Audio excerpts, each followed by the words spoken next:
Maverick News, the antivirus program for your mind. And now, the Freedom Reporters.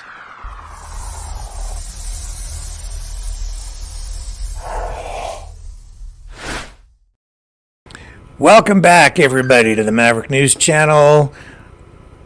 We have a stacked program for you tonight. Kevin Michelizzi is waiting in the wings. He's going to come on and talk about Russia's decision, Vladimir Putin's decision, to conduct training exercises or drills or something to do with non-strategic nuclear weapons in the vicinity of Ukraine. He'll explain, and I will ask questions.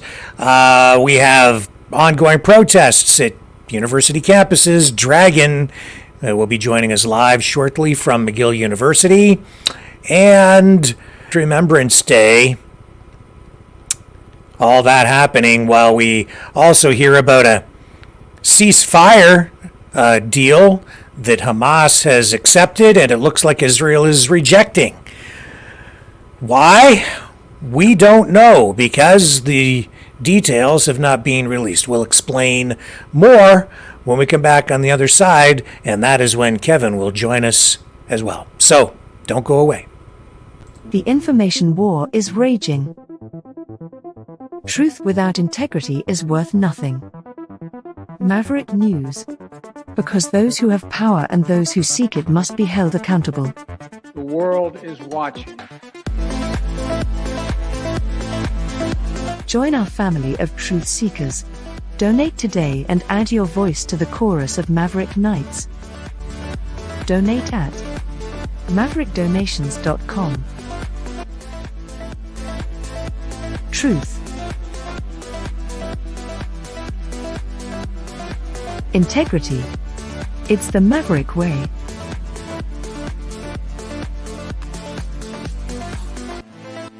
Maverick News. The world is watching.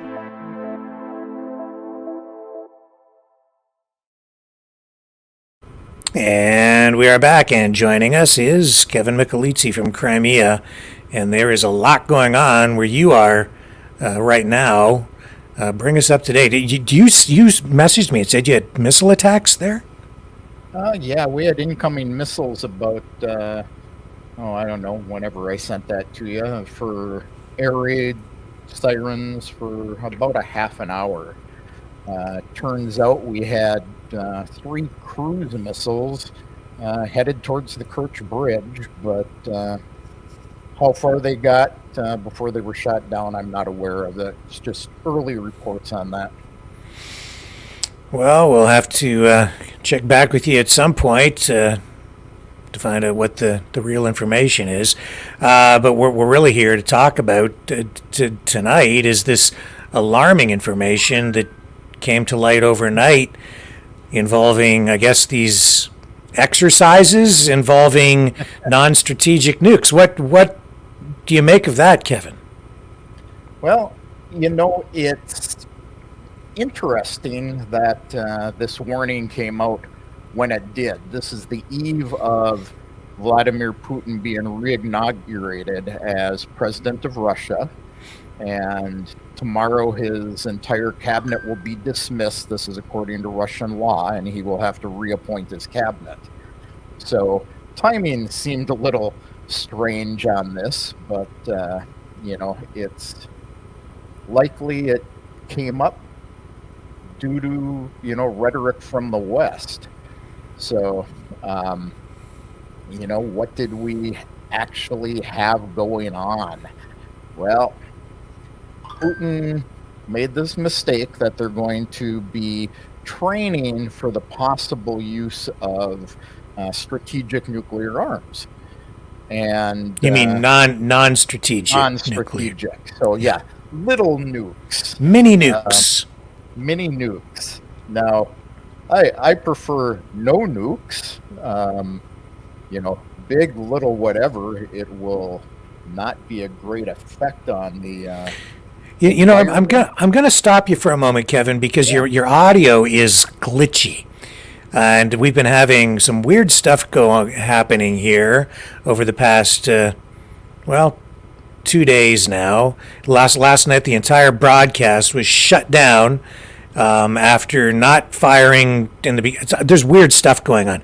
I'm going to ask you if you wouldn't mind to sign out, sign back in. We'll run a little promo, and hopefully we can fix this audio glitch because it's all coming out weird and digitized. So let's see if we can fix it. And I'm sorry, folks.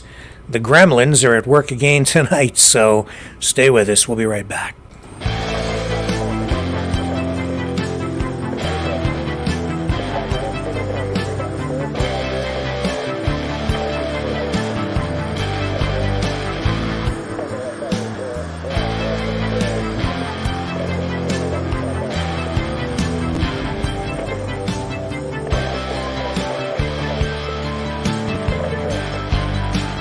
Maverick News. Fighting for freedom. Okay, and I'm sorry that the whole broadcast was just destroyed last night by whatever was going on. It was weird, but the entire system here shut down. I don't know if we have a virus or what. I've scanned everything. If we got hacked, I don't know, but it was really, really weird last night. Hopefully we're free and clear to continue broadcasting tonight, and Kevin is back. Hopefully the audio is better. Well, let's find out. It is a little bit better, I think. Sing you a song. I don't know. Yeah. Make it an entertainment show. So back to these non-strategic nuclear weapon drills. And you said that it appears to be a response to statements coming from, as I read it, certain U.S. officials. That's the way it was conveyed in an official statement from the Kremlin.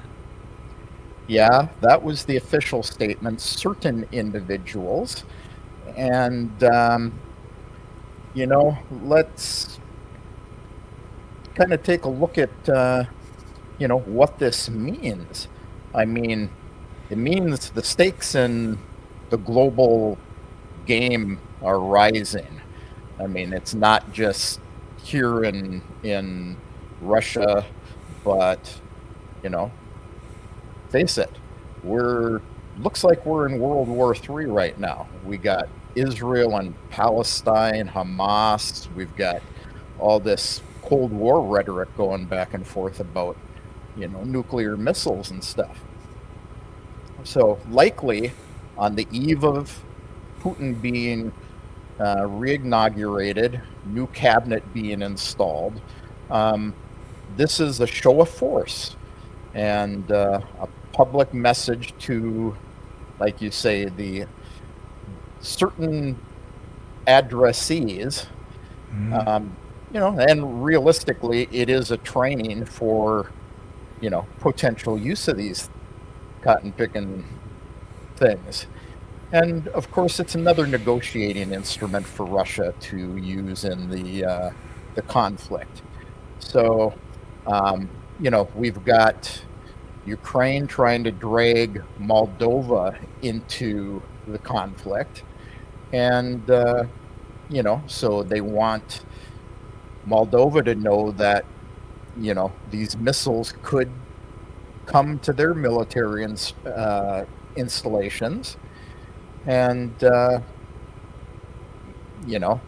there's been the Kremlin, guys, their Lindsey Grahams out there already today stating that these tactical nukes can fly across Europe all the way to the United States. So that is that what they're indicating, that the tactical nukes can be used against the United States on U.S. soil? They're claiming that they can fly tactical nukes all around the world if they have to. And that would be installing them on these, long-range, hypersonic missiles with smaller warheads, basically. Mm-hmm. So, this seems very destabilizing. When you back in the old days, You had mutually assured destruction, MAD, ICBMs, intercontinental ballistic missiles on both sides, Russia and the United States pointing at each other, and knowing that if one side launches, the other side will launch almost immediately, launch on threat, basically. And so there's just massive deterrent on each side. But now with the introduction in these modern times of tactical nukes into the equation, not that they've been used at this point, but it injects a whole different scenario when you war game it out. Do you think these guys think they can actually use these tactical nukes on a limited scale and get away with it without having the entire world blow up? Unfortunately, I think the United States has been thinking they could. Excuse me. Now my audio is glitching.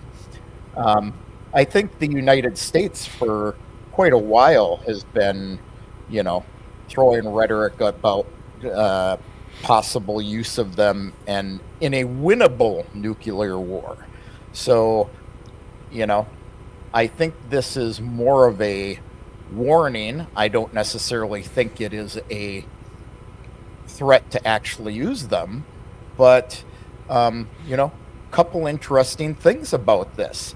This announcement was made on, two occasions, like I say, the re-inauguration of Putin, and the other was, there was great hope that, Chinese President Xi Jinping would arrive in Paris, and Macron would talk to him about using his influence to get Russia to either negotiate or back off, whatever.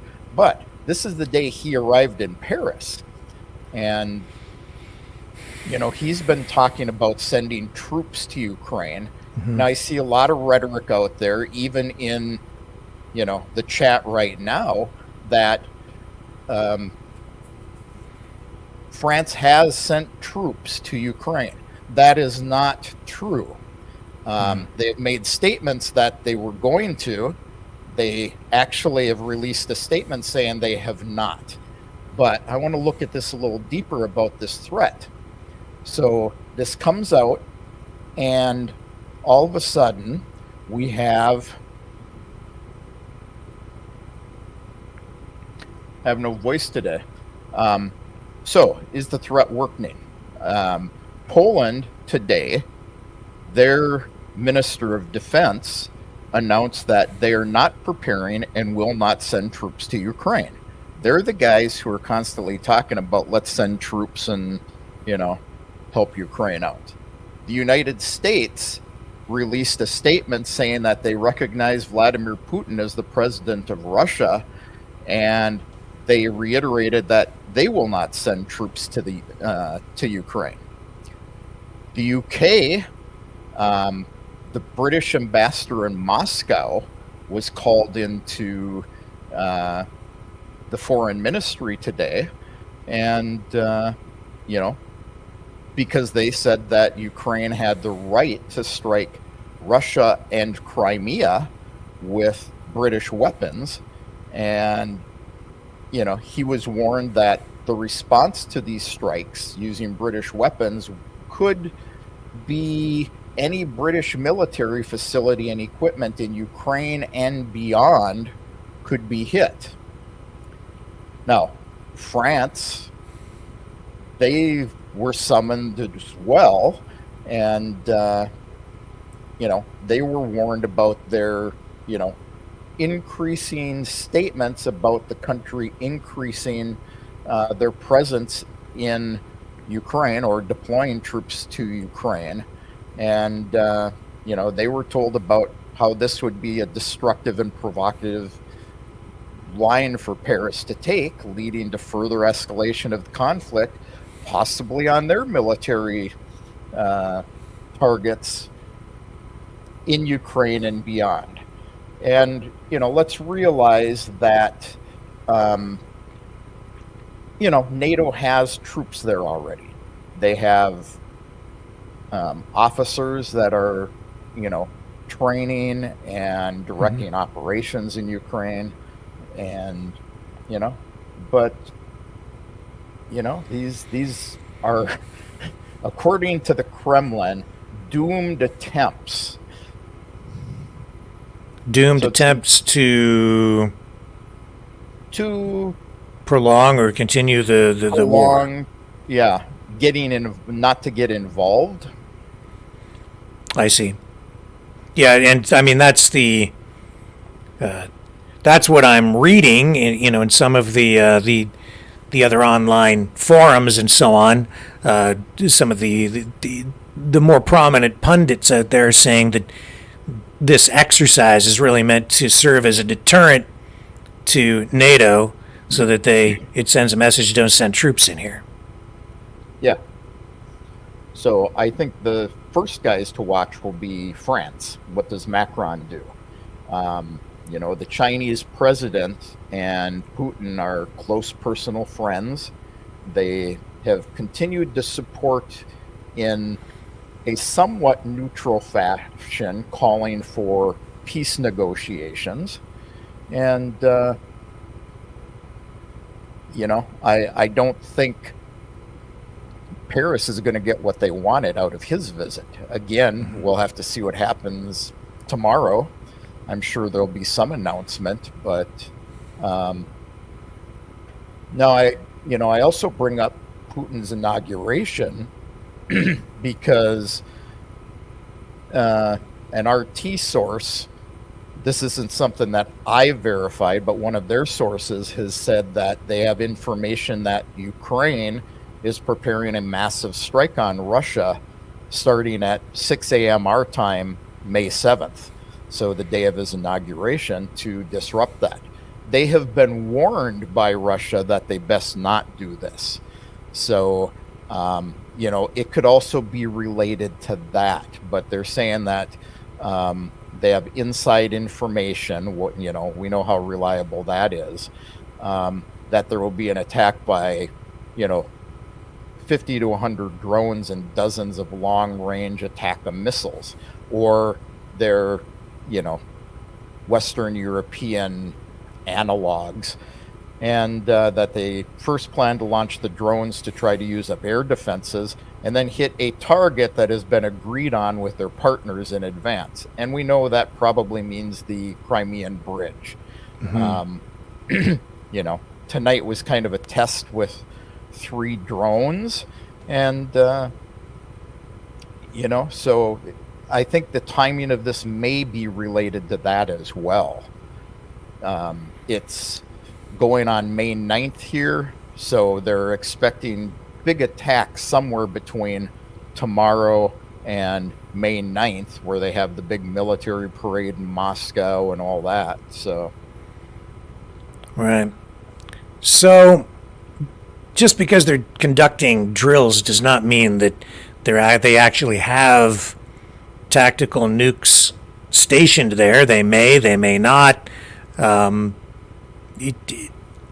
How much of an escalation is this? Do you think this is all about optics, or do you think that they are actually moving nukes into position for the possible eventuality of a limited nuclear war, or what they hope would be a limited nuclear exchange? I think they have all along had these nukes around. Where specifically, I know they very likely have them, in the Southern Military District where this exercise will be conducted. And that is specifically the area that covers Crimea. So, Crimea, the annexed regions, the Krasnodar, Sochi, that whole area is all Southern Military District. One of the differences with Russian nukes and what the United States has is the United States has theirs all in fixed silos in the ground. Russia's are all mobile, so they can move those things around pretty darn quickly. Now, do they have some fixed ones? Probably, but So I yeah, so these weapons, they're not as powerful as like an ICBM carrying multiple warheads. It's not that kind of weapon. yeah. So these things, from what I understand, have, they're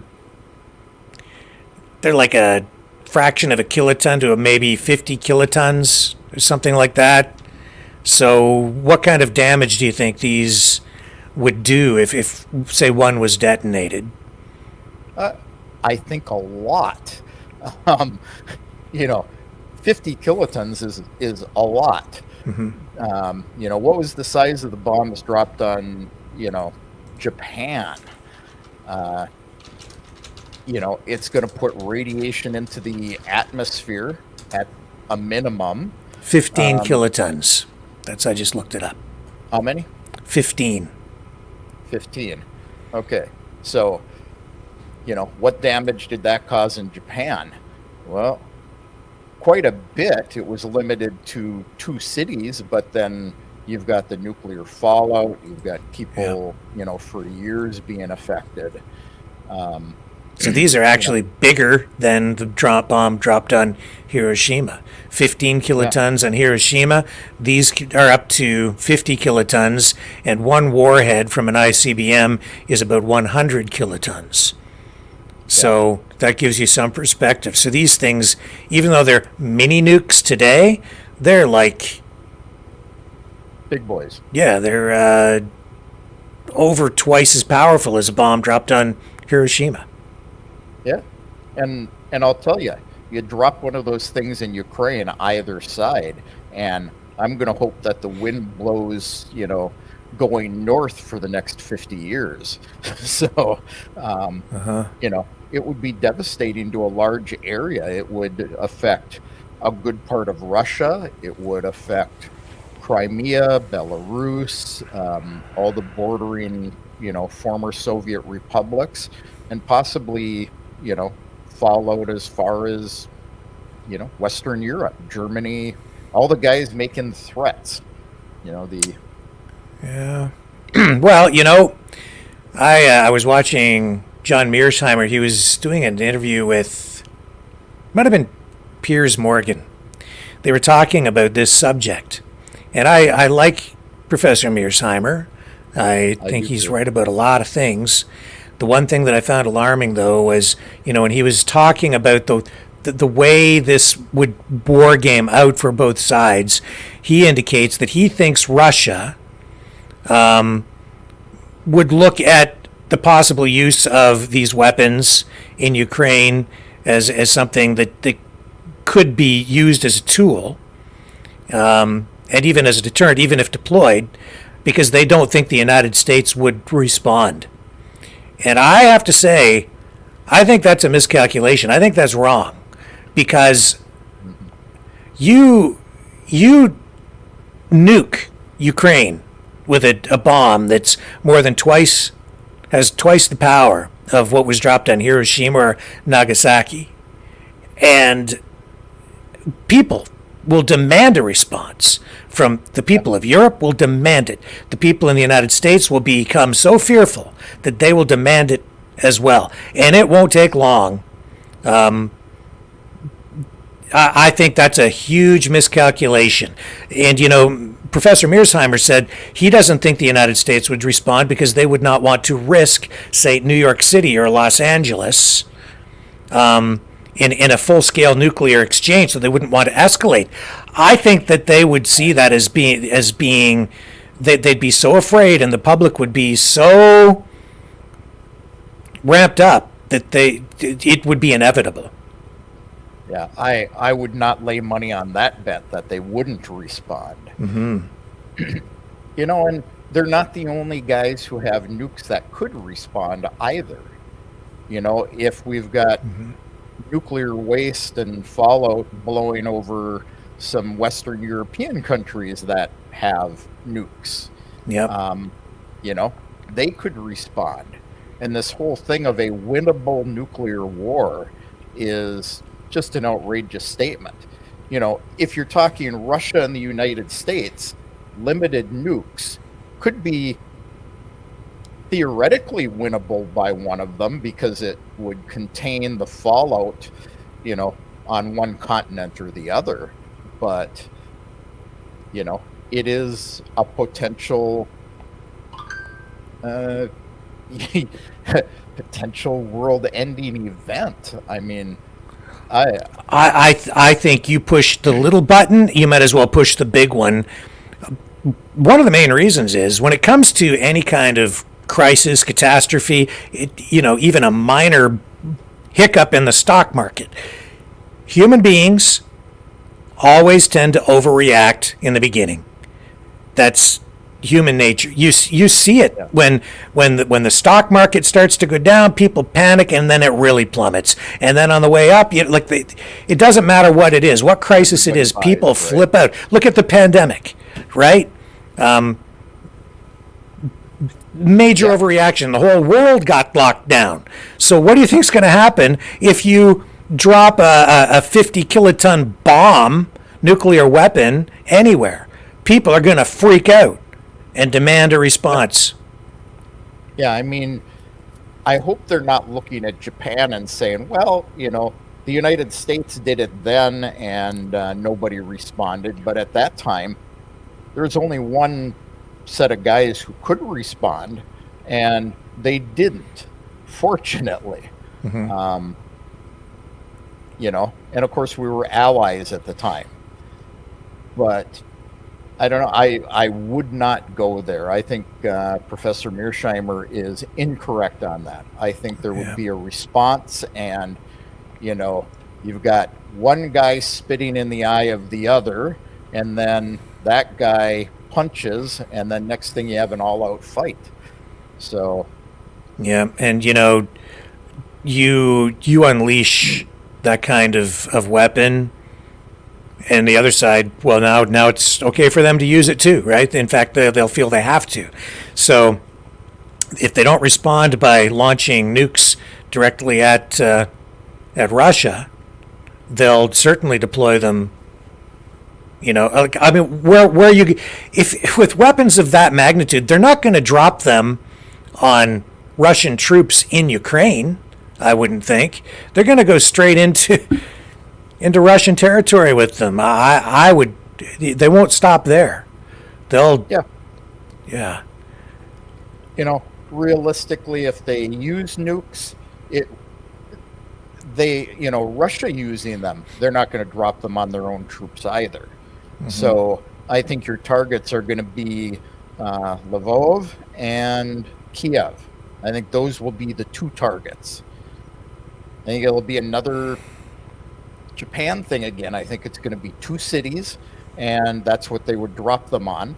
Now, and another interesting thing is Ukraine was supposed to have elections this month, and they aren't. So Russia has already said that, effective, March 20th or 17th, whenever they were supposed to have elections and a new president in Ukraine inaugurated, even if it was Zelensky again, that they will not recognize him as the legitimate president of Ukraine anymore. So now their promise of not killing the Ukrainian president doesn't necessarily hold true anymore. Now, the other thing that concerns me in this escalation is Russia does not have a first response policy like the United States. Russia has stated over and over and over they will not be the first one to use nuclear weapons. They will only use them if they're used against Russia. So, I hope that they don't break their own law and use them, but it could be. All very worrisome, and we have a guy in the White House right now who, even when, if this is a guy who if they wake this guy up in the middle of the night and ask him to make a decision, and he only has, as I understand it, if you're talking about the ICBMs, he has 6 minutes to make a decision on whether he's going to launch back. And when he wakes up, he's still asleep. So we're in deep crap. if he's the guy with the football and has to decide what to do with it. I think the only decision he would be capable of at that point is, do I run or walk to the toilet? Yeah. And I'm not sure he could make that decision. Well, I would think that they've already war gamed all this stuff out, and they know immediately what they're going to do in a variety of scenarios. Absolutely. And they've war gamed it out all the way down the line, so they already know. Yeah. Which And- also suggests to me, and I think I sent this back to you, I think that there's a lot more going on than we are being told about all of true. this. Yeah. Yeah. Reality is, we will never know the truth. That's true. That's the truth, is we won't know the truth. Yeah. I honestly believe this is just a warning to the West. The West has, been putting forth a lot of rhetoric about putting troops in Ukraine, and I'm praying at least that it is simply a warning. That's all we can hope for. That we have the capability. Remember that. They've actually said that publicly several times. The big difference here is simply that they're actually going to do training exercises. But, the United States, they're guys that are sitting in the silos waiting to launch these things, aren't just sitting there playing, chess with each other. They have exercises all the time, too. Yeah. So, we have to be a little realistic about that. Yeah, I mean, they could have conducted these exercises without making it public, and we would never have known what they were really doing. So the fact that they're talking about it in public is really exactly that. It's a public relations exercise. Yeah. Yeah, sending a message. Well, do you think that the situation in Gaza is playing into this at all? We're seeing tonight this, and maybe just get your opinion on it, but we're seeing this ceasefire deal that Hamas has said that they accept, but Israel is rejecting, but we don't really have any details on it. Yeah, and, that happened. Yeah, it's funny how everything happens on the eve of something. That happened on the eve of, the attack Holocaust. on Rafah. Yeah. And then what does Israel do? They go into Rafah today. Yeah. Yeah, it's also I don't Holocaust think they're- Remembrance Day, just by Yeah. chance. Yep. I don't necessarily think the two events are related to each other, but it's just interesting that it's all happening today. It's been one crazy day. It's, like, gee, pinch yourself. You hope you wake up in the morning. Well, I think that, Literally. it seems to me that what's going on with that ceasefire deal is right now, again, the pro-Palestinian Hamas side, they're winning the PR war because we don't know what the deal is. The headlines in this news cycle are that Hamas accepts a ceasefire, Israel rejects it. So Israel looks like the aggressor. Again, it's not a good look. But we don't really know why they've rejected it because they're not telling us what's in the deal. I'm sure we will find out, but maybe by the time we find out, the news cycle has moved on to the point where people have even started to forget about all this. That's kind of the way the news works. Yeah. Hamas is winning the PR war, but, it's, I guarantee the sticking point in all this is the same one it's been for a while is, we'll cease fire, Israel is we will cease fire for a limited period of time. You release all the hostages. And, I think that is what Israel will stand on in the end. And Hamas all along has been, no, it's a permanent ceasefire. So I guarantee no matter what the deal is, that's one of the points in there. Because Hamas isn't going to say, sure, okay, we agree to, 30 days or 60 days and, we give you all the hostages back. Then Israel has no reason to not hold back anymore. Well, I mean, on the other side, the last time we kind of went through this, there was an indication that Hamas may not even have, like they wanted 40 hostages or something in the last round of negotiations, and it wasn't even clear if Hamas still had 40 living hostages to turn over. So there's that to look at as well. This is not a good situation. Yeah. And then, of course, we have protests of Israelis in Israel protesting now that the government has gone too far. They need to stop, and they just want their hostages back. Mm-hmm. And like you say, are there any? Don't know. They could all be dead.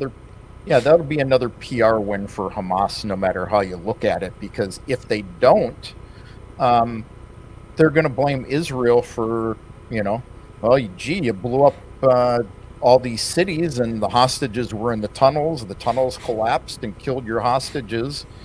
And I think that'll be one that Israel loses. That certainly will be the way they spin it.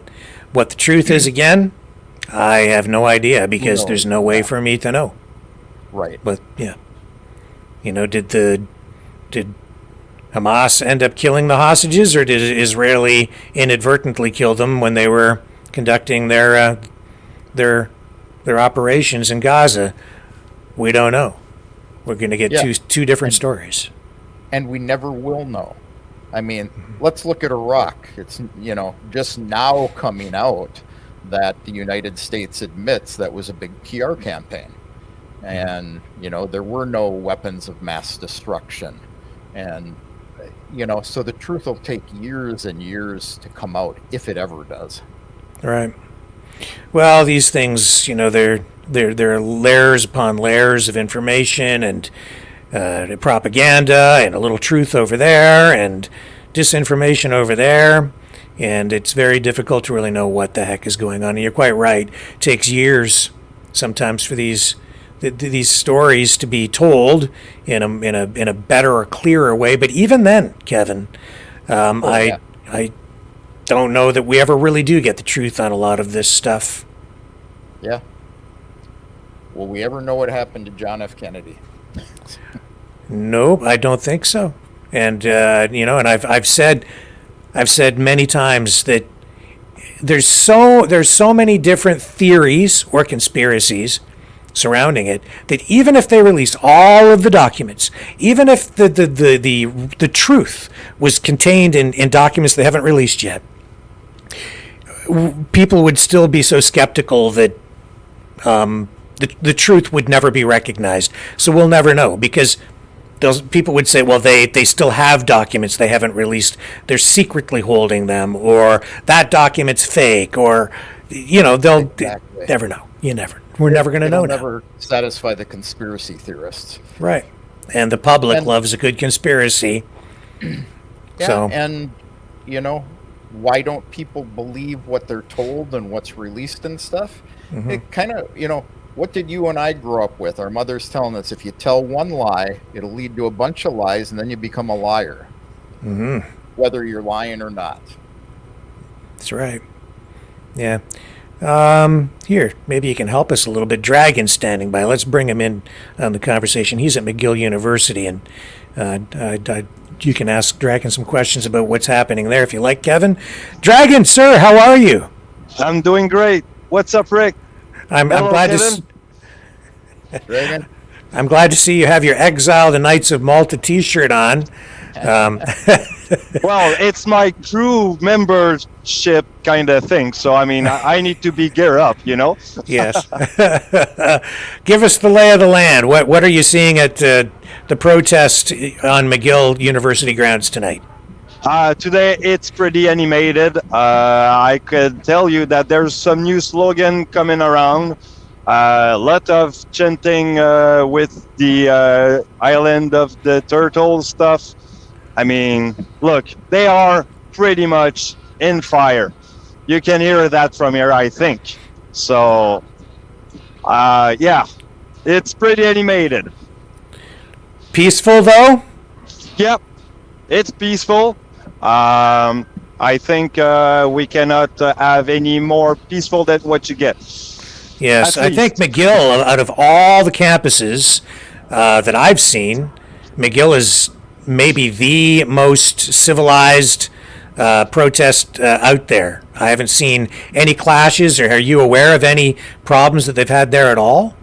Actually, no. I've been speaking to the police, and there's no clash. There's nothing to say about criminal activities or anything.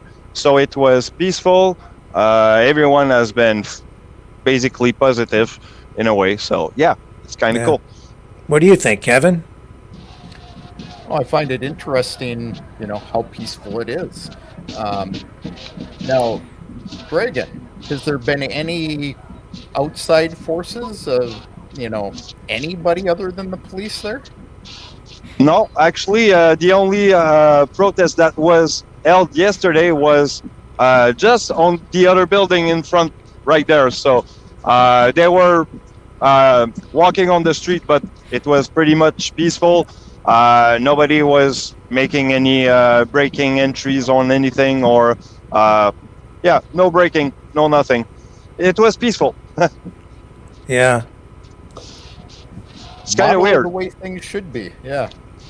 Yeah, well, I think one of the things that helped there, Dragon, and you might want to comment, when this began, the administration at McGill laid out some very clear ground rules for the protesters. They said you can't post anything that is inflammatory or anti-Semitic or anti-Jewish. So they were pretty clear with everybody. These are the ground rules. You follow these, and you can protest. The only real challenge I've seen was an attempt to get an injunction, but that was filed by two students. I think they were two Jewish students. The court rejected that, and everything has been on a pretty even keel ever since. No, actually, that's basically what you said. They had been clearing the ground on how you do that, and they were basically respecting actually the condition to have a peaceful protest, and this is what it is. Actually, I spoke to one of the policemen that is on the front, but he couldn't comment on what's going on with the dismantlement processes that might be going on soon. We don't know when, because, well, basically I got to ask on the high tops. So regardless of where you stand on the issue, I have no problem, personally, with people protesting whatever they want to protest. So as long as they're conducting themselves in a fashion like we're seeing there, I don't think that that's really an issue. Are you seeing any graffiti, vandalism, littering or garbage strewn about, as we've seen on some other campuses? It looks like everything's pretty organized and even well kept. No, it's really clean. If I can make you just show up a little bit what's going on around on the other side. As you can see, it's kind of clean. Nobody's making any, putting anything on the ground except probably here and there, but not much. It's kind of clean. Graffiti style, what about graffitis? On my way in, on the sidewalk, there's probably one or two graffiti on, say, few posts, but nothing pretty big. So that's probably the only thing I can add on this part. I see. Kevin? Gee, I have no questions. I'm just amazed that in all this news of these, police clashes and things, that it's actually being done the way it should be done. Permits and rules, and people are following them. It's amazing what happens when you talk to people and say, we'll let you do this if you give us this. Actually, I will say I'm lucky, because today I might have one person that I might be getting on interviews just right next to me. So okay, well, do you want to take a shot and see if we'll finally maybe get somebody to talk to us tonight? Sure. If you want to make the interview, that's right now. I mean, what's your name, sir? Olivier. Olivier. All right. Dragon. Just Yes. make sure that you've got him mic'd up or something, because I think your audio comes right through your headphones. So get in close to him. I can hear him, but stand fairly close to him. All right. So the question is, what were you doing today, or what was your part into the protest? So I guess I had to speak in the mic. Yeah. Yeah, we As can much hear as him. you can. That's good. Yeah, It's working okay. quite well. So I got some friends who sleep in are right now sleeping in the camp. They got their tent, and they asked me to help to install ropes and tarp, and because there was a lot of rain yesterday, All right. and they want to make a kind of a shield, a visible shield from there's a big gallery, and sometimes there's cops watching in the camp, so they want to make like a visible screen. So I installed ropes and tarps. So I did this today just to help for the campment infrastructure. All right. And what's is your view on that, on the protest? What are your view on the subject? Well, my first point of view is I'm for peace everywhere. So there's a war in Palestine. Whether I don't care what is wrong, who is wrong, what is right. I just want them to stop the war and negotiate, talk to each other. And I'm also a separatist in Quebec. So I value the fact that every nation should have their country. So Palestinians should have their own country. Israel should be their country. So that's the two nation solution. Right. So I think it would be the best. Everybody have their land, and that's it. All right. That's fine. That worked for me. Rick, Okay. do you want to ask him a question? Yeah, just ask him, what he thinks of this protest, and is he surprised to see that this one is peaceful, and why does he think this protest is peaceful in comparison to what we've seen on other campuses? What's different here? Are you surprised to see this protest being peaceful compared to the others that you've seen on the medias in general? Oh, you mean other encampment in other university?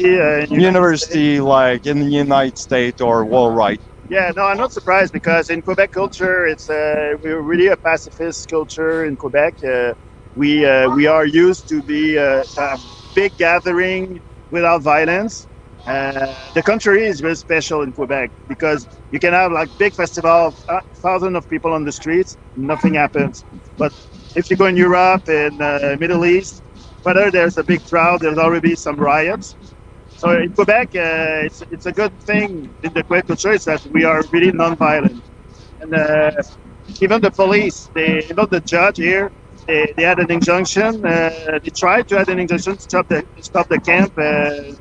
Last week, yeah. And the judge said, "Okay, it's a non-violent camp, so we don't order to dismantle the camp. They have the right to express themselves." So I think it's really in line with Quebec culture. Roger. Well, that's good. I think. And one other question for him, Dragon. Ask him if he thinks divestment, which is what the protesters are asking for, will actually be effective in achieving the goal. Do you think the divestment will be achieving the goal here? It's already a win. It's already a win. Yeah, because they already resisted to a first legal suit to expel, take them away. So and now McGill University hesitate to order the police to take them away also. So they are there to stay.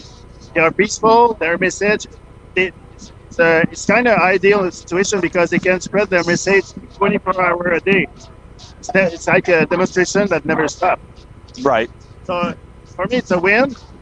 So the big win will be to like the encampment could stay as long as there's a ceasefire. So that would be that their pressure along with everybody in the world would have made a difference. But you say they are here 24 hours, right? Yep. So I mean, what do you think that the neighbors think about that? Are they happy about it? I mean, I'm sure that at certain hour they don't do any noise, right? So okay. So they're really respectful. Usually the noise stop when the sun is down.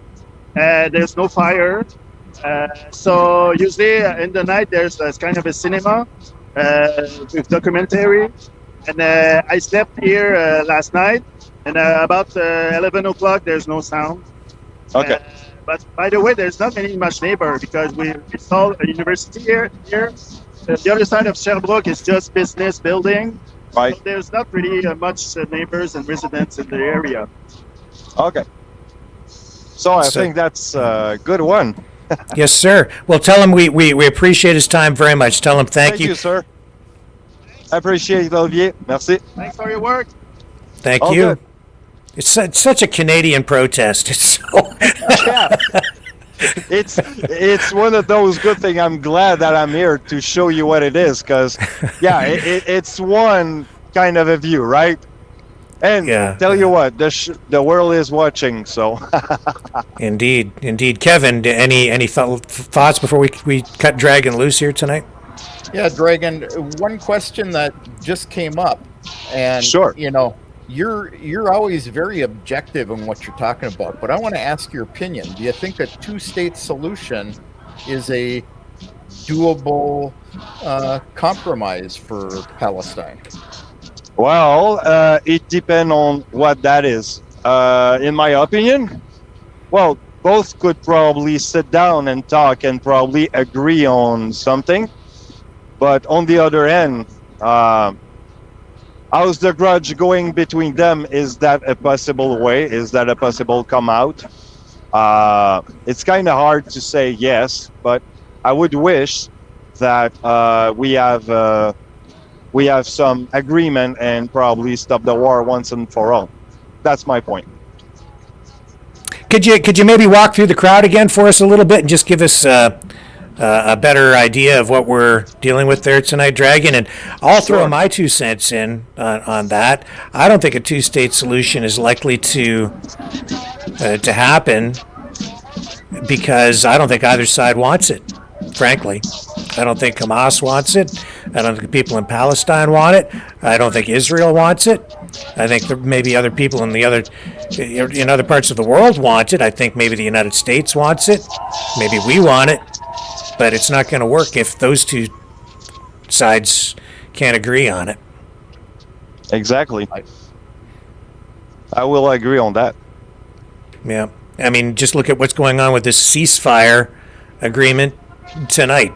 One side saying yes, the other side saying no. I think it's pretty clear why Israel is probably saying no. It's because they're not getting what they want. They're not getting their hostages back in the way that they want. And the other side is probably agreeing to it, knowing that Israel won't agree to it. So they're saying they'll agree to it because it's all, so it's a good PR win for them. And that's the way it's going down. So I would say the focus of all this isn't so much it was the process itself that is the story here tonight with regard to the ceasefire and the statements being made, not so much the outcome of it. Yeah, that's the significant portion of the story there tonight. Yeah, so just describe what you're seeing there for us, Dragon. Tell us what it is that you're observing. Well, right now it's a kind of big crowd surrounding the chanting members and the organization, and I cannot hear pretty well what they say because I'm kind of focused on you guys, but it looks like a pretty nice chanting here. And as you can see, you can see a lot of denomination. There's a lot of blending people. So, yeah, it's a multicultural thing here. Everyone's happy. Interesting that you say it's multicultural because you are saying again that they are using this modified chant at McGill, which is from Turtle Island to Palestine, occupation is a crime. Yes, indeed. That's the chant that I hear often. And for people who haven't quite figured out what that means, it means that they want all the land on North America and part of Central America, which comprises what is often referred to by First Nations here as Turtle Island, all of that land, all the way over to Palestine, including Israel, returned to the indigenous or the original occupants, because everybody else is an occupier or a settler and a colonialist. So I'm not sure how you're going to reconcile all of that, but I'm seeing a lot of rhetoric out there right now and projections or predictions that sometime within the next maybe even 5 to 15 years, we will all be living under Sharia law right here in North America. Yep, I can see that coming. Yeah, I mean, And it's hard for people to fathom that or understand it, but I absolutely see the push toward that and the desire for people to want that here. And maybe people aren't cluing into the changing demographics in this country, but there's a definite shift there. And I can also say that while some people may dismiss what's going on within the freedom movement in Canada and certain elements, well, I should say certain elements of the freedom movement and the sovereign citizens movement, when you listen to the rhetoric and the ideology that is described there, when they're talking about natural law and a return to those kinds of principles, a lot of the rhetoric that's coming out meshes with this same narrative that we're hearing and these chants from these protesters. It's very interesting to see the convergence happening there. Any thoughts on that, Dragon? Well, I would say that, how can I put that? It's true that right now I was feeling like being attracted into a sort of a recruit station for revolutionists around. It's the way I felt. Actually, the friend I came with said it's weird how the chanting or how the rhythm of the singing kind of keep me like into the beat, even though I'm not into it. And I said to that person, actually, well, that's the hypnotic thing that they are trying to make you get to you. Actually, it's a way to hypnotize the people, so you get kind of hooked into their message, and at some point get attracted to it. Very effective tool. In fact, it's integral in every kind of color revolution or protest. It's an extremely important element that is always used. It's the chanting. It gets the crowd sort of indoctrinated into the mob mentality, if you want to describe it that way. But Kevin, you have a background in all of this, intelligence and information warfare. You know exactly what's going on here. Can you comment on that for us and provide some greater understanding? Yeah, well, it like you say, it gets that mob mentality going. I believe this, so I'm going to, calm you through these chants, and you will see me as the peaceful person, and I'm obviously correct then. So then you agree with me, and we start chanting this, and all of a sudden Dragon agrees with whatever we're for or against, and it just grows from there. So this is the psychological thing. We want to do what everybody else is doing, but they're doing it, these chants are meant to calm people and bring them peacefully to your side. No, they won't. Actually, I think it's kind of bringing everyone to a war path, if you will. Mm-hmm. You want to put your boots on and just get on the ground. So, well, I've certainly seen calls for that from some people, including some very influential people in the last week, really calling for people to rise up. And if I may add, actually, one Quebecer, actually, I heard before I get on live, she was saying that at some point she kind of had that surge to come around and see what it is and probably actually get into it. But she realized later that her ancestry was probably like revolutionist, and not only that, communist. And it's kind of, she's going back to that little era, if you will, and it's now she's kind of integrating into that movement. So that gives you probably the idea, whereas you got some kind of indoctrination around here. Well, I think there's a lot of truth in that, and maybe Kevin, you can comment. We've seen even on some campuses people converting to Islam and engaging in mass prayers on campuses. I have video of that I've been seeing just in the last week again. This is whatever's going on out there. It's extremely powerful. Thoughts? Yeah, again, it's that indoctrinating people, like I say, whether it's for peace or war or whatever, it's that lulling effect. And what happens, 2-3 weeks from now when something else takes over the news cycle is, a lot of these people who converted won't be converted anymore. They, are they actually going to live what they're talking about? What did we have the similar protests and things for 2 years ago was Ukraine.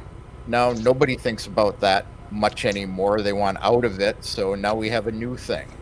So it's a possibility, and I'm gonna say this since you nicked me on this the other night on the show. This is my opinion. I cannot substantiate this, but it's governments distracting people from bigger issues. Do they want people thinking about nukes dropping, or do they want people thinking about, protesters out there against their policies? And what are the policies of the governments? It's kind of, they call it perception management, because they want people to think what they want them to think, and they want to distract people. So I'm not saying that's the case with the Palestine protests, but it's a similar thing. It's, again, that psychological thing. It's a PR war also. Yeah. 100%. Exactly. And you Dragon, I think you showed us even the other night, they're probably still there. You have the Communist Party with a booth set up, and it's been my view from the beginning that these protests are really coming from the political left, which is wrapping around onto the extreme political right to a degree. And a lot of these people are the same. They're perpetual protesters. Honestly, a lot of them, whatever the protest is of the day, that's where they kind of go. Whether it's a Black Lives Matter or an Occupy protest or whatever it might be. A lot of these folks, they just come out to all of them. But this to me has it has all the hallmarks of a typical left wing pro-socialist demonstration campaign. Yeah. Yep. Yeah. I totally agree with that. Yeah. Well, Dragon, you're losing your light there, so why don't you give us some final thoughts and wrap up for us from McGill? My final thought, again, it was an incredible experience to be here for you guys. Looking forward to do some more. And look, it's an adrenaline rush that I'm not coming back from. Well, this was a great report tonight. The audio was good. The production values worked out a lot better tonight. We've had some glitches, and you got somebody on camera to talk to, somebody finally willing to overcome their camera shyness or whatever it is that was making them reluctant to appear on camera before. But we got the interview. You showed us what was going on there. This was fantastic coverage, very professional work tonight. Really appreciate it. You know what? One day I'm gonna show you what is my gimbal, because it's a homemade gimbal that I made myself. So no, it's worked pretty well. Looks fantastic, and whatever works. Well, it takes a handyman. Yes, and a little duct tape from the dollar store, and there you go. Well, actually, rope. Well, that too. Like, again, whatever works, man. Whatever works. Thank you very much, Dragon. Wish you a good night, guys. Thanks again. Thank you, Have sir. a good one. Take care. And there you go. Dragon from McGill University tonight. Well, I'll throw it over to you. It's amazing to see how it's supposed to working. Mm-hmm. And, you know, whatever we want to call it, whatever is behind it, you know, is it real, is it not? Reality is people followed the rules. They got permission with a set of rules, and, you know, it's working that way. Let's apply that to the rest of the world now. Let's sit down and talk and say, well, these are my rules, these are your rules, and work it out. You know, that diplomacy. It would be nice to see that and see people peacefully getting along with each other and, you know, airing their differences. Yeah, I suppose it depends on what the objective is sometimes. I think sometimes at protests, you get people who come out and want to get arrested accidentally on purpose so that they can then claim to be a victim, right? And, and the reason for that is because they want to undermine public trust in, you know, police or the government or whatever. And also, you know, they get street cred within their movement. You know, I got arrested, you know, and then they become a hero, a martyr, if you will. So I got arrested and released an hour later. Yeah, that's right. Yeah. But you never hear about the releases. Yes, that's exactly right. Well, Kevin, I think that kind of wraps up our coverage on this portion of the show tonight. I'll throw it over to you for any final thoughts. Yeah, two final thoughts. You know, we were talking about, is the threat from Moscow having any work? I just had this come across my desk. In the Netherlands, they have announced that Ukrainian men are no longer welcome in their country. And the Italian defense minister said that sanctions are not working, and he is called to you know, have peace talks and find a peaceful solution. So, you know, something got shooken up in the last 24 hours. Interesting. Do you think that's maybe because of the talk of tactical nuclear weapons? Yeah. Maybe. I think we'll have to wait and see. So. Yeah. And the last final thought is, people, you know, talk to each other when you have differences. Look beyond what is right in front of you. A lot of what you're seeing is psychological operations. People don't like to hear that, but this is what happens. There's governments, organizations, people trying to convince you that you should perceive a situation in a particular way, and those with the loudest voice usually get the attention. I always think about back in 2014. There was news all over in the West. I was over there at the time. We had come back from Ukraine, and you know, there was news reports about all the Tatars protesting, and it turned out to be 5 guys with a television camera.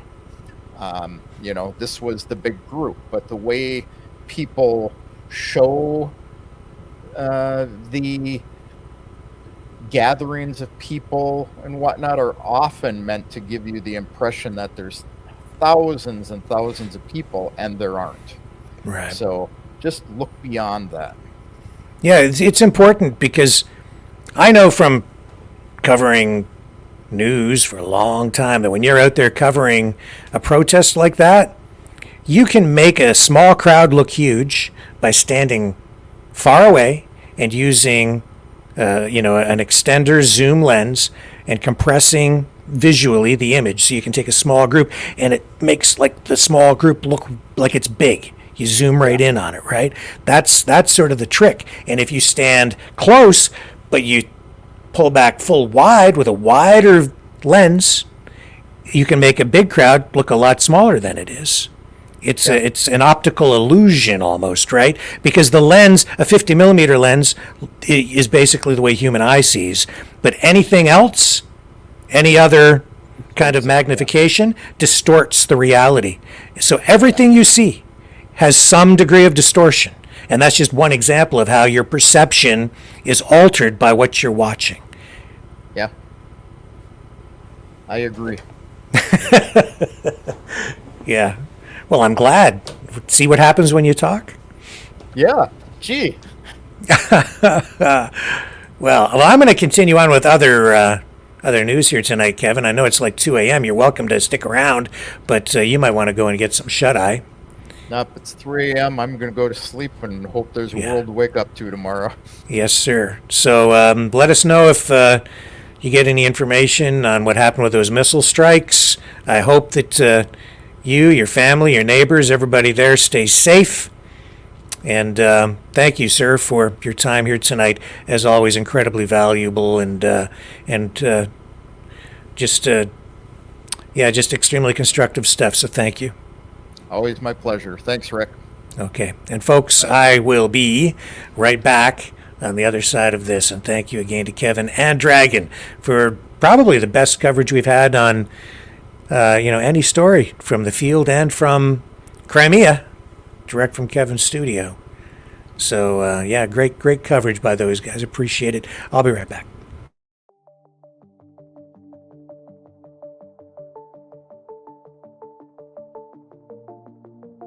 Greetings, brave Mavericks. Our quest for truth continues. We go beyond fake news. Together we expose propaganda. Together we pull others out of rabbit holes. We are maverick thinkers. We are all unique individuals, defenders of individual rights and freedoms, credible, trusted, grounded in reality. Maverick News, defending free speech, Donate at freedomreporters.com. Do it now. Tomorrow may be too late. Maverick News. The world is watching.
Maverick News.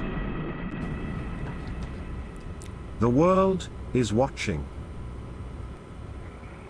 Now, unfortunately, not every campus has been that peaceful. And tonight, we're seeing that UC San Diego protesters had a confrontation with police. Some students say the Border Patrol was also spotted on campus. I don't know if that's actually true or not, but we're getting reports tonight that as many as 64 people have been arrested, 40 of them students, which would tell us that the rest were not students. And this, of course, all happening at the encampment there. I have a little bit of video that I can bring you to give you some perspective. Here we are. This is the way it went down.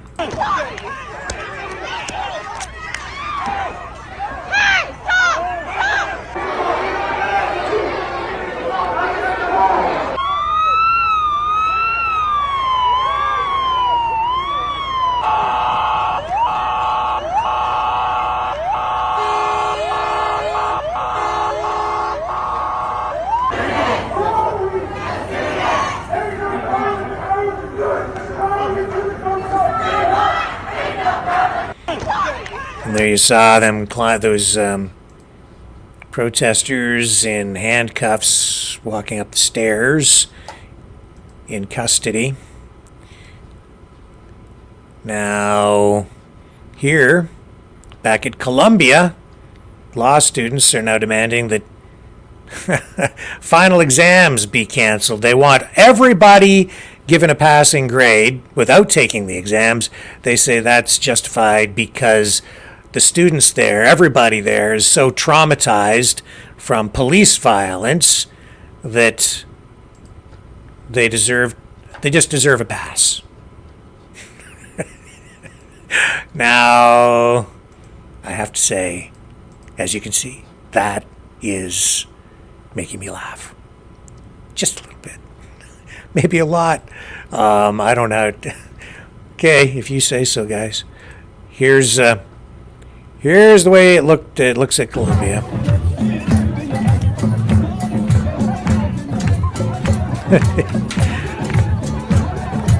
Do they look traumatized?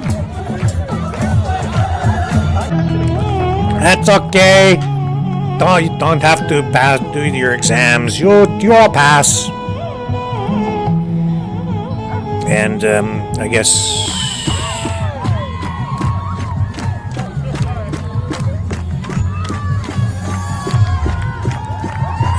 dancing.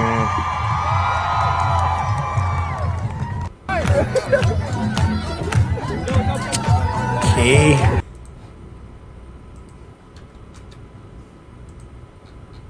Get back to class, you crazy kids. So that was Columbia. Now here's a Princeton student. I don't think I have to say anything. She's going on a hunger strike for Palestine. And she reads off a list of demands here. I think that the people sharing this post online, making it go viral, are doing so because, well, you can figure it out for yourself. I don't have to say anything. Fighting any people of conscience in the Princeton community, students, faculty, alumni, to participate with the striking students in a solidarity fast.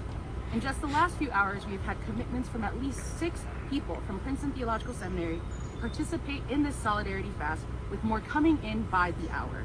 At the seminary, we've also been calling our school to disclose and divest for the last several years and want to join together with the students from the university in their hunger strike. Almost every faith tradition in the world engages in the spiritual practice of fasting. The 3 major Abrahamic religions, Judaism, Islam, and Christianity, are no exception to this. Jesus himself said, "Of some evils in the world, they require both prayer and fasting." And we are here to live into that word. Fighting. Now, I see she's reading that from her phone. My question is she reading what someone wrote for her? Did she read that because she wrote it? Can she just speak without reading that off her phone? I don't know. I'm going to show you something else. No, this has got to be propaganda. It's just got to be. I'll show it to you.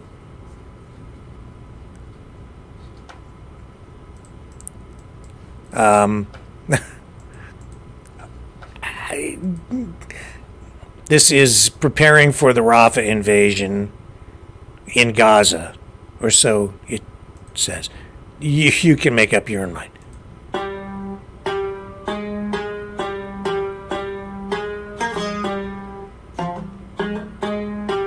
In a body bag.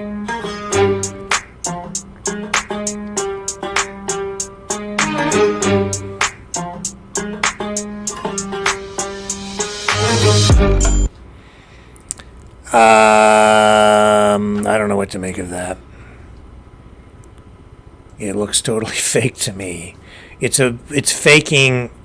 It's a fake video about faking video to make you think that something is real. Who knows what's real anymore? But that's like double disinformation to really screw with your head. Isn't that weird? No wonder we can't tell what's real or not. Oh my. Okay, let's move on here. Foreign influence in Canada. The political process, elections. Federal government finally coming forward.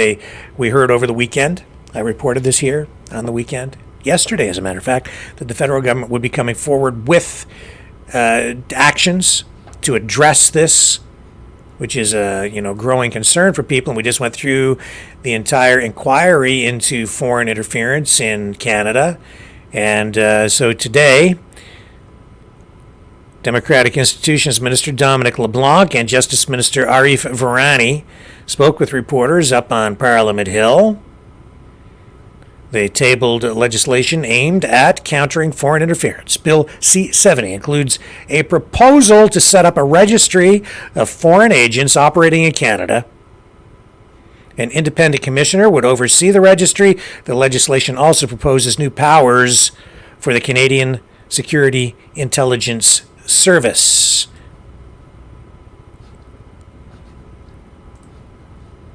Let me share this with you. I have the minister making the announcement here coming up.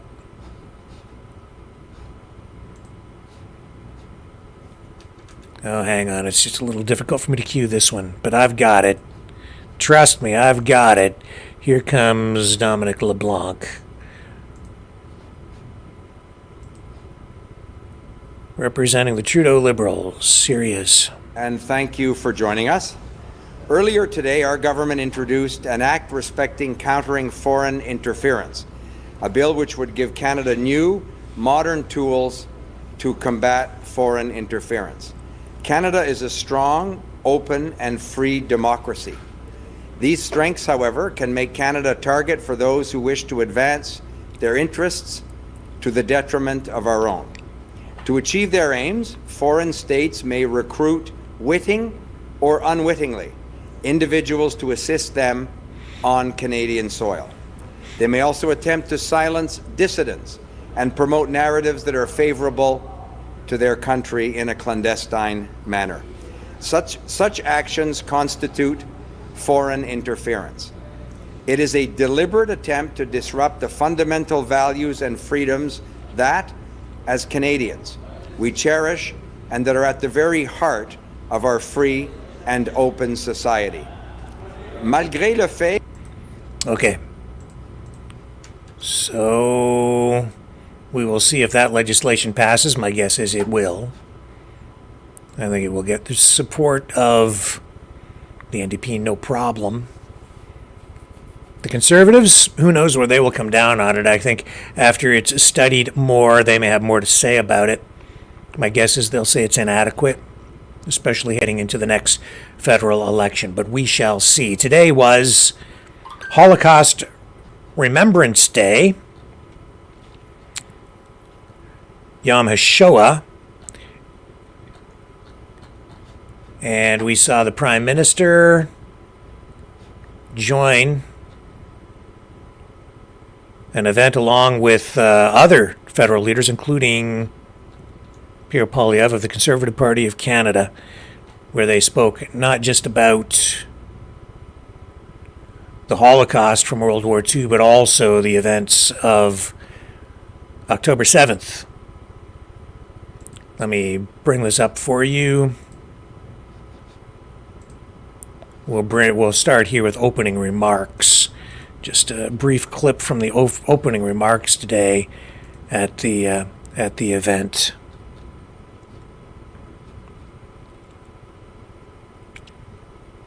At the National Holocaust Monument in Ottawa. And I believe this is it. Yes. Okay. Here we go. Yo koso servos Bonjour, Shalom. My name is Lawrence Greenspan. I'm one of the two co-founders, along with Joel Diener, who would have greeted you on the way in, of the National Holocaust Monument Committee. I want to first acknowledge that we are on the unceded land of the Algonquin Anishinaabe First Nation territory. Those who know me know that I'm not a big fan of acknowledgement without action. I'll leave that one for another day. This year, Yom HaShoah will pay tribute to the 80th anniversary of the deportation of 440,000 Jews from Hungary from May 15th to July 9th, 1944. Most were deported to Auschwitz-Birkenau, where they were killed, the majority in gas chambers. By the end of July 1944, the only Jewish community left in Hungary was that of Budapest, the capital. Ce matin, étant donné ce qui se passe, Okay.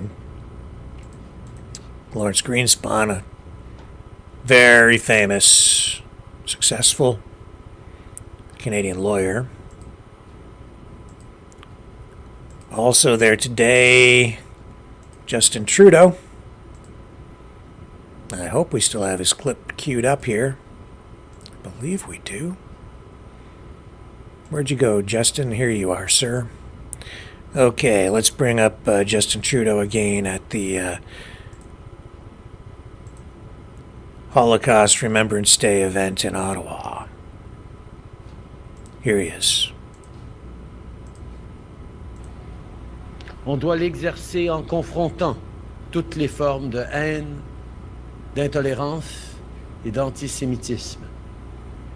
As we pay tribute to the memory of the victims and the resiliency of survivors, we reaffirm our pledge to never forget. I met Pinhas yesterday at the Toronto Holocaust Museum. Pinhas has an extraordinary memory. He has contributed significantly to various Holocaust memorials, and indeed is actually contributing to an AI that will help future generations have actual conversations with Holocaust survivors. For him, what hurts the most is of all that he can remember, he cannot remember the face of his twin sister, Sabina. All he can remember is her blonde, braided ponytail when she ran over to their mother for one last hug as they arrived at the Majdanek concentration camp in 1943. The trauma was just too much for his brain. Even given this, for his entire life, Pinhas has been committed to education, sharing both his story and the experiences of other survivors. I also met Rose yesterday, a Holocaust survivor who inspires me and others with her fierce commitment to life and to peace. En parlant avec des survivants, ça m'a rappelé. That reference to artificial intelligence being used to create a virtual reality or some sort of reality for future generations. See, future generations can have an actual conversation with a Holocaust survivor. Interesting. This raises a lot of different questions. I won't get into them here, but even just thinking about that. Who gets to have access to that? Who gets to preserve their digital avatar into the Matrix to be saved in perpetuity for future generations, to influence the future, even when you've passed on many years in the past? Here's Pierre Polyev. Are condemned to repeat it. That is why the annual commemoration, Yom HaShoah, is so important. It is important to remember and educate. of the ugly totalitarian ideology of the National Socialist German Workers' Party, which metastasized into a bloody dictatorship, a Second World War, and, as we commemorate today, possibly the most evil attempt at mass extermination of an entire people that the world has ever seen. This, along with communist socialism, brought together two twin ideologies of the 20th century that unleashed havoc and death on peoples, often for no other reason than their race, their religion, their ancestry. Over 6 million Jews were murdered in labor camps, concentration camps, and death camps. Some of the survivors are still with us today, imparting their stories and ensuring that the next generation learns those stories. It's almost 80 years now since 1945. 80 years is roughly the life expectancy in most developed countries. So it isn't by accident that memories start to fade right about now. And as these memories have faded, these same ugly totalitarian ideologies have gained favor. And with the same hateful rhetoric, and in some cases, the same precursor actions playing themselves out today. We see at university campuses the hateful anti-Jewish rhetoric directed at innocent students. We see fire bombings of Canadian synagogues, something we never would have imagined a short time ago. I know that some of you are making the heart-wrenching decision. Do I walk outside with the Star of David on my chest? Do I wear my kippah? Do I keep my mezuzah on the door? You worry about the safety of your loved ones in Canada. It is absolutely unacceptable that you should be faced with this dilemma. You must be allowed to live fearlessly and proudly Jewish lives, and it is the responsibility of every Canadian, Jewish or otherwise, to stand with your right to do that.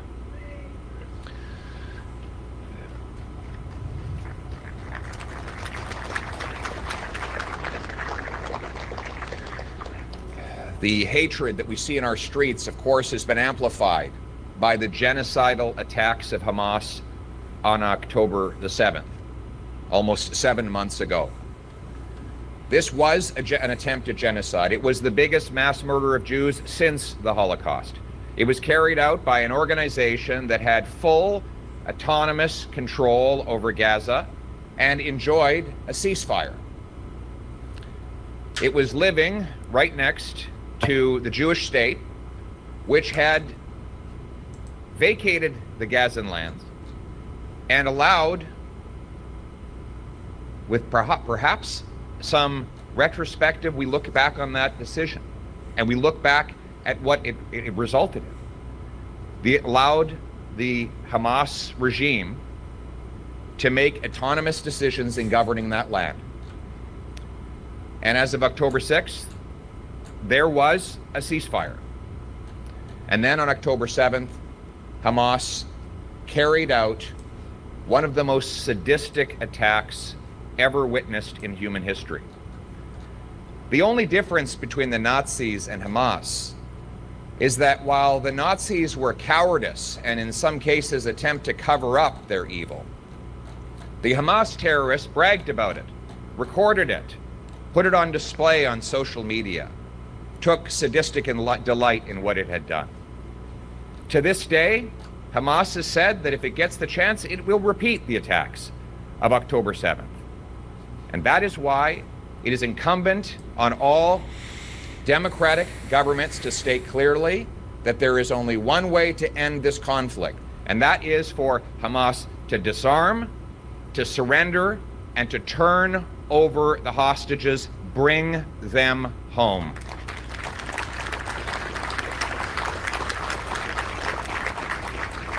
Here in Canada, we must do more than speak the right words. Never again requires action, real action. It is appalling that 4 years after the anti-Semitic and genocidal terrorist group, the IRGC, killed 55 Canadians in the PS 752 attack, and 7 months after that same terrorist group helped coordinate Hamas's attack on Israel, the IRGC still operates legally in Canada with 700 agents on the ground. We must immediately criminalize and list the IRGC as terrorists today. We must establish a foreign influence registry to identify all the foreign agents that foment disagreement and division on the ground, and those that work for the Iranian regime must be exposed. We must evaluate Canada's threat assessment of terrorist attacks in light of the fact that we have had terrorist attacks target Canadian schools. We must remove red tape and speed up access to the security infrastructure program so that we can defend all places of worship, Jewish and otherwise, against terrorist attacks. We must coordinate all law enforcement and intelligence bodies in one unified task force so that they can share information on imminent strikes so that those can be interrupted before they metastasize into a murderous attack. And we must condemn and defeat the ugly 20th century ideologies that are recurring again. It is worth noting that hate crimes between 2015 and 2022 had already risen by over 160%. That is before the attacks of October 7th. In the last year, anti-Semitic attacks are up over 100%. That is double. That means the Jewish people are being doubly victimized. Once with the bloodshed they witnessed in their homeland of Israel, and again on the streets and in their synagogues. This ideology, which seeks to divide people into identity groups, turn them against each other, and preach hatred between the peoples of our country, must stop.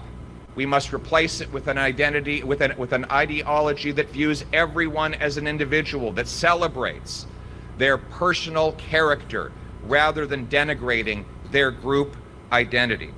We must recognize that the Jewish people are always the first to be victims of this hatred, but are never the last. And the Jewish people who are here today who asked those terrible questions about whether they can display their Jewish symbols. From this Gentile, I have this message. You are not alone. You have friends. You have friends that stand with you, now and always. Friends that will stand up for Israel's right to defend itself. Friends that will stand with you against the ugly violence and hatred on our campuses and in our communities. Friends that will restore a Canada where you feel safe to espouse your faith in the security of your community. Friends who will be with you as always. I am honored to consider myself one of those friends.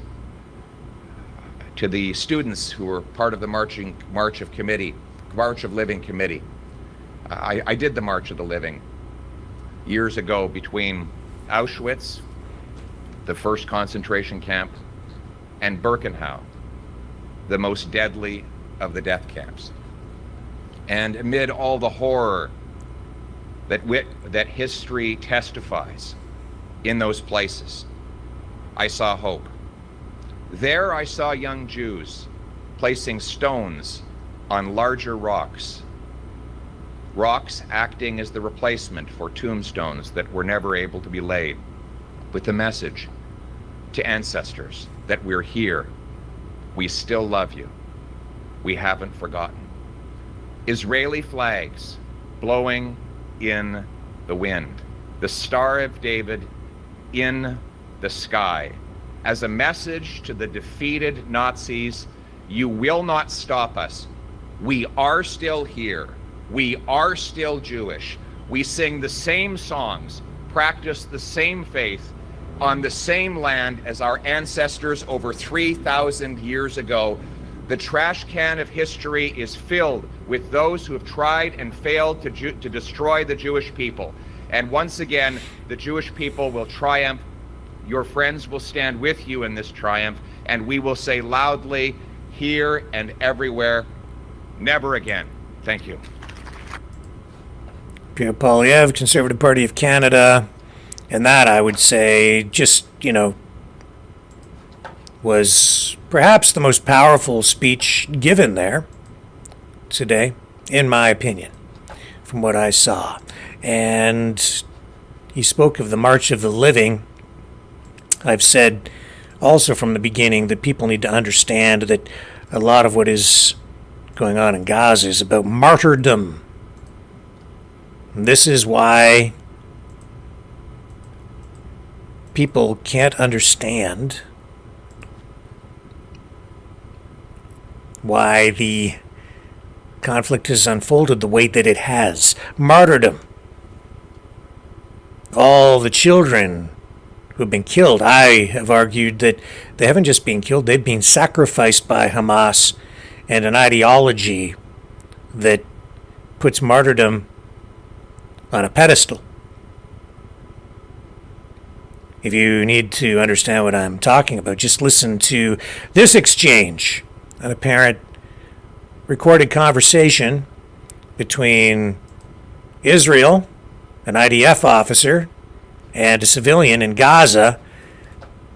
The IDF officer warning the civilian that they need to get out of the building they are occupying, their home, because an attack is coming, and if they don't leave, they will be killed.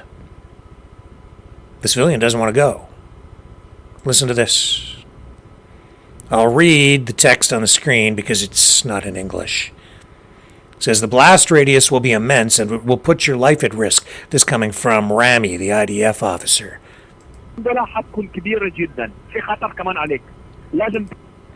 He says, you need to evacuate the building with your family and move away half a kilometer. All right? How many are you? How many people live in your apartment? The response coming from someone named Abu Yunus, a civilian in Gaza, says, we are a big family. The IDF officer, all of them must evacuate. How many people are there? Abu, the civilian, says each family has around 20 people. How many families are there, asks the officer. 3 families, says Abu, the civilian. Okay, says the IDF officer, inform everyone that we'll wait until everyone evacuates. But we don't have much time left. Okay, Abu Yanas? To which he responds, we are far away from the bank. Listen to me, this is dangerous, says the IDF officer. You all need to evacuate the building and move away a half a kilometer. Everyone, including the elderly and children. The blast radius will be immense. He says, my dear, I'm unable to evacuate everyone. I'll need a minimum of 2 hours before I can evacuate them all. He says, brother, we will proceed with the strike, regardless of whether you leave or not. He says, strike us then, do as you please. Do whatever you want. Rami, the IDF officer, says, we must do everything within our means to prevent any fatalities. To which Abu says, we want to die. Rami says, you are responsible for ensuring the safety of the children. Abu says, and our children also must die. Rami says, no, God forbid. You want to become a martyr? Is that it? Abu Civilian says, indeed. So we can expose your brutality to the world. May Allah curse you. Your actions will lead to consequences. Proceed as you desire. The IDF officer says, Abu Yunus. To which the civilian continues to talk and says, don't try to convince me, I won't leave. Go ahead and strike the bank, our homes, or any location you want. Do whatever you want. The IDF officer continues, Abu Yunus, you want the children to die? To which he says, if you wish to spare the children, refrain from striking the bank. Why would you strike the bank in the first place? It's just a bunch of walls. Rami says, this is not up to me to decide, Abu Yunus. I'm being honest with you, it's not up to me. What's up to me, he says, is to warn you. I want you and your children to live in peace. Abu Yunus, civilian in Gaza, says, we don't want the peace that comes from you. Rami,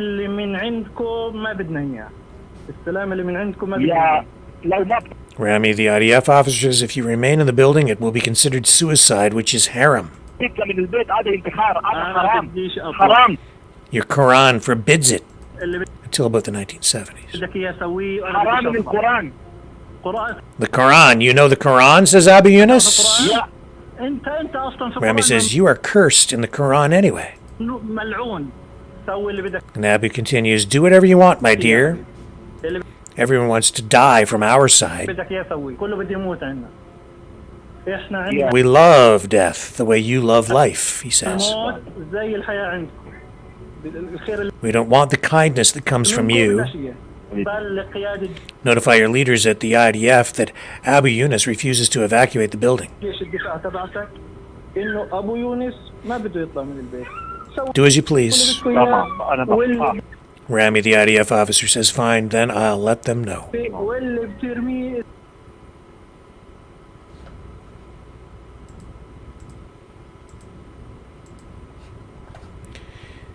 That chills me to the bone.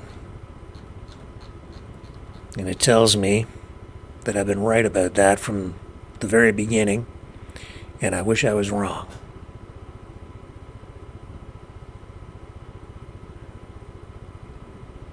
And that recording, I believe, is authentic.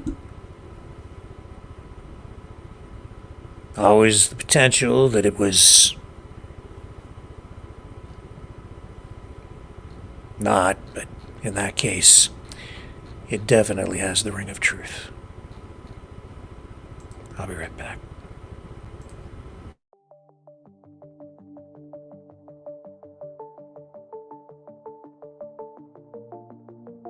Greetings, brave Mavericks. Our quest for truth continues. We go beyond fake news. Together we expose propaganda. Together we pull others out of rabbit holes. We are maverick thinkers. We are all unique individuals, defenders of individual rights and freedoms, credible, trusted, grounded in reality. Maverick News, Maverick News. Defending free speech, free speech. Donate at freedomreporters.com. Do it now. Tomorrow, maybe too late. Maverick News. The world is watching.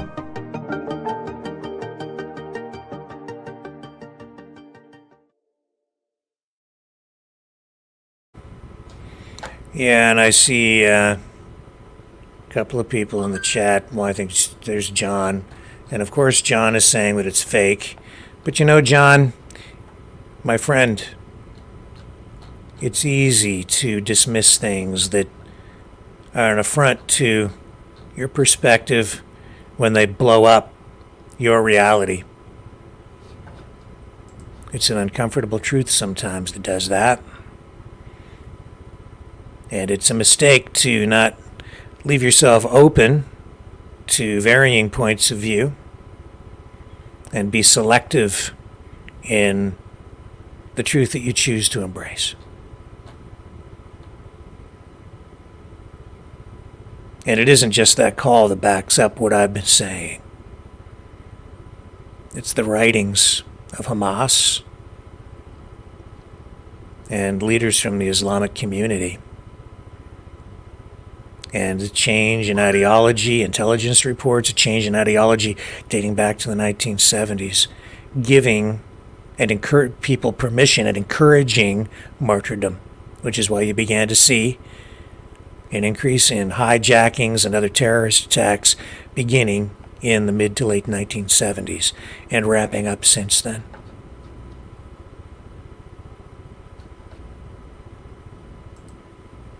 Politics, religion, bundle them together and you get something very volatile indeed. And that's what we're dealing with right now. Politics and religion meshed together. And other things too. Let's all pray for peace on this, what is it, the 6th day of May, 2024. The world's gone mad. The inmates are running the asylum, and they have nukes, mini nukes, ready to deploy, apparently. It's hard to believe we're even talking about that. But here we are, witnessing history repeat itself, or at least, at the very minimum, rhyme. The clock is ticking, but we still seem to have some time. I hope we figure it out before it's too late. I will be back tomorrow night, folks. Same time, same channel, Maverick News. Stay safe, love each other. Catch you on the flip side.